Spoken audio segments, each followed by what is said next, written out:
It's like, oh, that milkshake looks perfect. Right. These friends are really fun.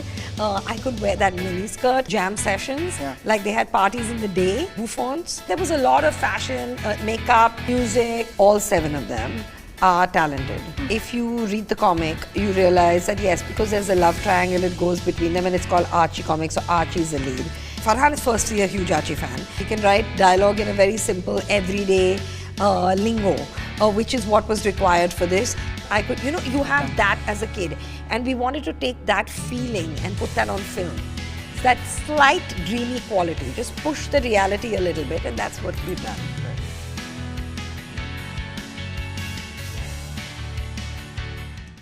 Zoya Akhtar, welcome to The Hindu. Thank you for having me. Yes.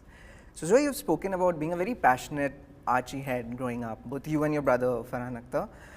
Do you have memories of picking up those early issues? What were the earliest issues of Archie that you picked up, and what was the tonality of the comic book then from as compared to, let's say, the more 21st century post-Riverdale idea of Archie that we have now? I don't remember the first comic I picked up. I don't remember a time it not being in my life. I think my mother was reading it before me, and you just pick. I've always had Archie comics from the time I was reading. I remember clearly that we used to have book libraries, and we used to cycle to them and rent Archie comics and bring them back and read them. And sometimes people, when we went to a bookstore, besides getting a book, the new double digests that were there, and there was sometimes the big 500 pages. That was like the big treat, to be able to sit and go through it, fight over it. I mean, they were very simple earlier. They were an easy time. Now it's different. Now when I've started reading the newer comics, it's much more diverse, much more inclusive, much more with today's zeitgeist than it was at that time. For Indians, at least my generation growing up in the 90s, one surreptitious pleasure of also reading Archies was the naughtiness of the illustrations. Even if it was not implied in the storyline, you sensed it, and you got looks when you'd pick up an Archie comic as opposed to a Tinkle or Chanda Mama, whatever was around at the time. You have consciously kept away from that in the film, in the visual design of the film. It's a much more clean, much more parent and kid friendly kind of a it's extremely wholesome, and I wanted to do a kids film. I'm doing something on a streaming platform, and there's a lot of, including what we've done, is adult narratives, and here was my chance to do something for kids, an age that I grew up reading it, and to talk to kids, to everyone, but to the tweens, and because we were doing it at a simpler time, and it was India at the simpler time, and we wanted to keep that innocence and that wholesomeness and the family sense of it. I think this is that one film where the whole family can sit together and watch it and happily watch it. You've transplanted the story, to the experiences of the Anglo-Indian community in India. Initially, you've said that it had to do with the names, that you wanted to keep the names, and that kind of allowed you. But beyond that, what is the process of discovering and weaving the history of the Anglo-Indian community and the culture into the story? More than the name, there's A, the names, and B, the culture. Because we wanted to keep that essence of the Archie comic alive, and there was the culture of music. I mean, Archie's a musician as well. There's the culture of music, there's a culture of fashion, how they dress, the culture of the food, which is important to them, the culture of dating, where they were placed in India, in the hill stations, the architecture. There was a lot that worked for the community and the adaptation. But having spoken to a lot of them and reading books that are set in Anglo-Indian worlds and by authors, and doing extensive interviews, you realize that there was a lot that lent itself. There was a lot of similarity, and a lot of the values were similar. A teacher back in school, an Anglo teacher, would say that, and he was very proud of it, that we are the only community that has Indian in its name. Right? Although the history comes from the British, it's the only community that proudly has Indian in its name. Right. I also love the bit where Jughead is surrounded by a lot of Anglo-Indian food and that cuisine. Was that like, did you guys go and like pick up like cuisines and particular dishes? Yes, because we did a lot of research, we read a lot of books, there are a lot of Anglo-Indian cookbooks. There's a lot of things that we wanted the food to come in at some point in the film and come in organically, and how else than Jughead? That's the best way to bring it in. Right. Talk to me about the three leads, and individually, what during the auditions, what clicked with you that made you sure that, okay, this is my Archie, this is my Betty, this is my Veronica? I mean, all 7 of them are talented, you know. If you read the comic, you realize that yes, because there's a love triangle, it goes between them, and it's called Archie comics, so Archie is the lead in that sense. But if you pick up a comic, it's Betty and Veronica. You can pick up a comic that's just Jughead. You can pick up a comic that's Dilton, and ones that's Reggie. So it's, I don't look at it as 3 leads. Right. People say 3 leads because it's the love triangle, so to speak, but I see 7 leads in the film. Having said that, I think all of them have, they are all talented. They all have a particular comfort in front of the camera, a particular kind of confidence that comes through. You can't tell it's their first time. They're not awkward in themselves and in their skin. So that comes through. And there was a certain essence, one little thing about the character that they had in their personality. So, and as I can't go through 7, but as one, I'll give you Archie. Like I needed Archie to have an innocence, to where you believe that he's not a player.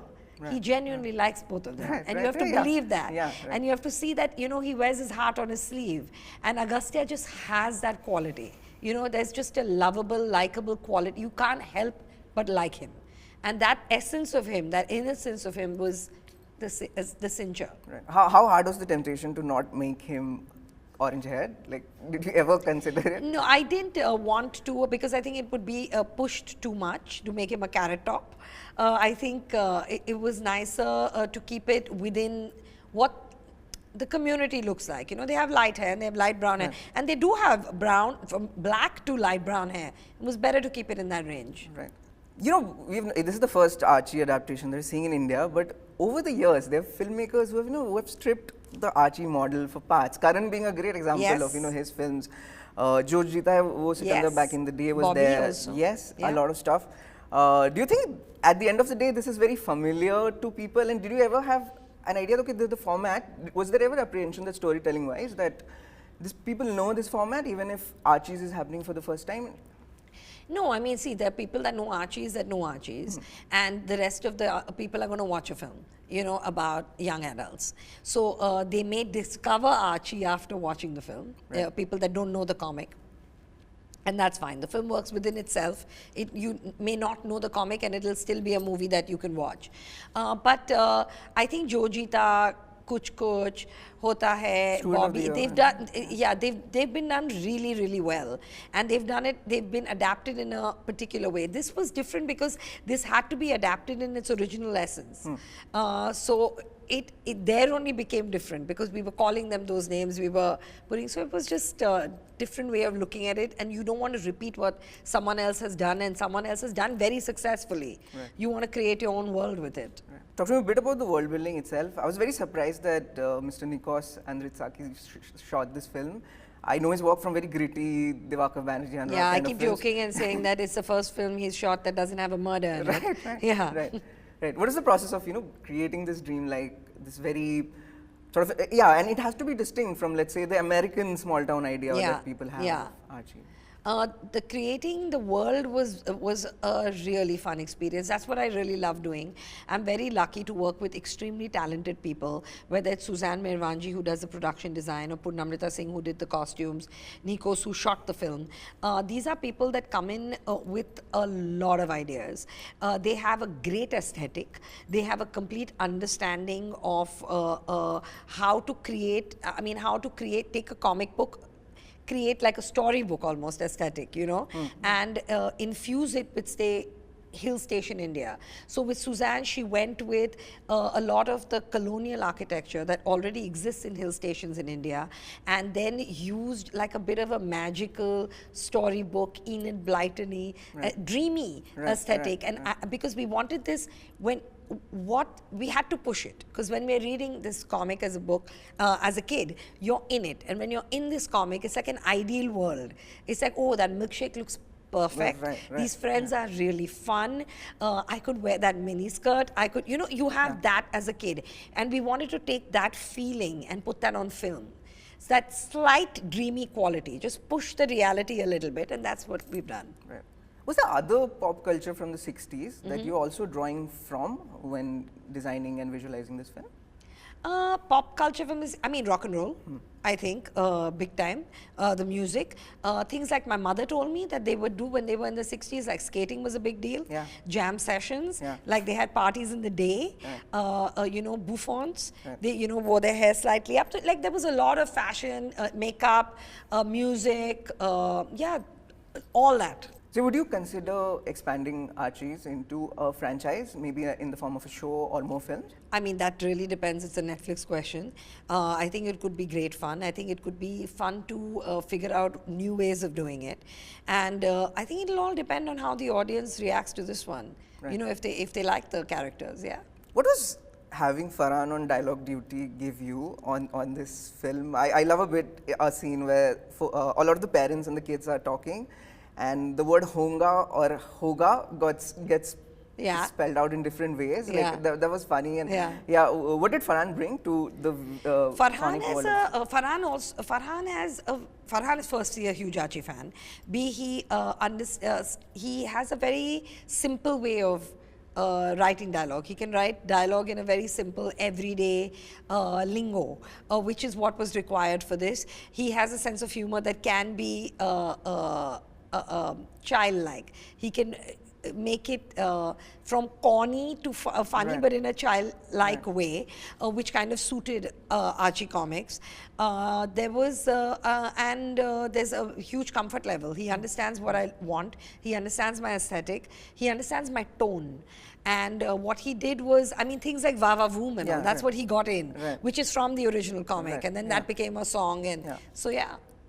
And Javed sir, like, how much fun was it for him to do the music? I think he was, he told me that this is tricky because I gave him a brief, and my brief was, they're 17 years old, it's 1960s, they're Anglo-Indian, so they won't speak big Hindi or Urdu, and they're teenagers, and you have to sound like that. Thank you so much, Dr. Thank you so much. Lovely. Thank you. Yeah. Thank you.